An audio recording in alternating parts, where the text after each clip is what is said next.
3 साल की मासूम बच्ची के साथ उसके ही रिश्ते के दादा ने उसके साथ दुष्कर्म किया है।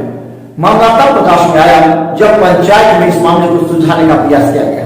वैशाली के नगर थाना क्षेत्र की ये घटना है, जहां पर पंचायत में इस बात को आने के बाद स्थानीय थाना में आवेदन उस बच्ची के माता पिता ने दिया। कहा जाता है शादी समारोह में शामिल होने के क्रम में दादा ने अपने ही 3 साल की बच्ची के साथ दुष्कर्म किया।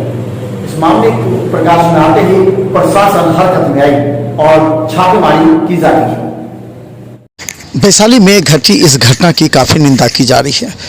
कहा जाता है कि वैशाली के नगर थाना क्षेत्र के मस्जिद चौक के पास शादी में शामिल होने के लिए आए एक दादा ने अपने ही 3 साल की मासूम बच्ची के साथ दुष्कर्म किया। हालांकि ये बात तब प्रकाश में आई जब पंचायत में इस मामले को सुलझाने का प्रयास किया गया था। हालांकि पंचायत में जब मामला नहीं सुलझा तब आवेदन लेकर माता पिता परिजन सीधा थाना पहुंचे। नगर थाना में उन्होंने आवेदन दिया और आरोपी के खिलाफ शिकायत की। इसके बाद यह मामला प्रकाश में आया। हालांकि महिला थाना के द्वारा इसे मेडिकल टेस्ट के लिए वैशाली अस्पताल ले जाया गया। बच्चे के साथ छेड़छाड़। हाँ, मतलब शिकायत क्या मिला था थोड़ा बताइए ना। कहाँ का मामला है मैडम? मस्जिद चौक। अच्छा, कौन ऐसा किया? हम इधर और किन पर लगा है? हम नहीं। ठीक। राजनीति में हमेशा सुर्खियों में रहना राजनीतिज्ञों का काम होता है, चाहे वो पक्ष के हो या विपक्ष के हो। अब विपक्षी दल में तेजस्वी यादव अब पूरे बिहार में 15 जनवरी से बेरोजगार यात्रा पर निकलेंगे। इसे लेकर के अब सत्ता पार्टी के नेताओं ने उन पर कटाक्ष करना प्रारंभ कर दिया है। अब पथ निर्माण मंत्री नितिन नवीन ने साफ कहा है कि वो खुद बेरोजगार हैं तो बेरोजगारी यात्रा पड़ जाती है, जबकि बिहार में कहीं भी रोजगार की कमी नहीं है। यहाँ से सभी अपने रोजगार के लिए संघर्षशील हैं। रोजगार बिहार सरकार सबको दे रही है। कि बेरोजगारी किसकी? बेरोजगारी तेजस्वी यादव की।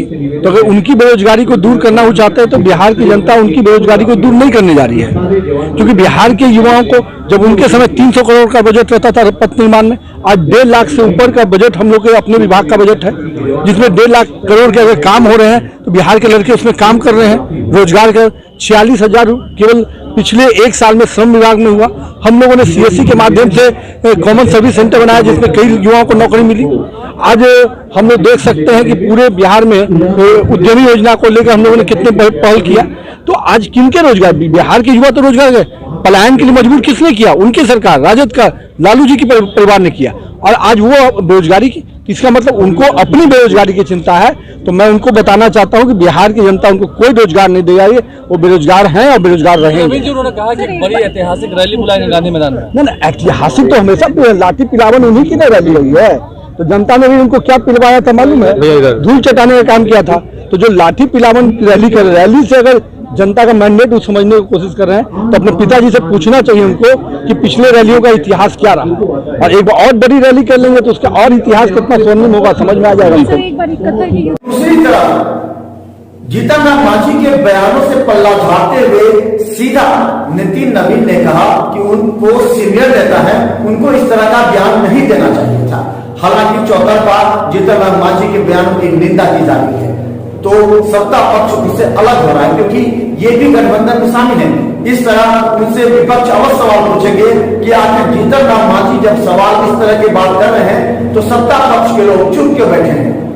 जीतन राम मांझी आपके ही पार्टी के हैं जीतन राम मांझी जी ब्राह्मण समाज को लेकर आपत्तिजनक शब्दों का इस्तेमाल कर रहे हैं, स्वामित्व को गालियां दे रहे हैं। देखिए, किसी भी व्यक्ति को किसी भी समाज के बारे में कोई आपत्तिजनक शब्दों का प्रयोग नहीं करना चाहिए। और हमारे वरिष्ठ नेता हैं, मैं सभी से यही आग्रह करूंगा, समाज में सद्भाव बने, समाज में एक दूसरे को मिल के हम लोग चले, इस भाव से काम करना चाहिए। आज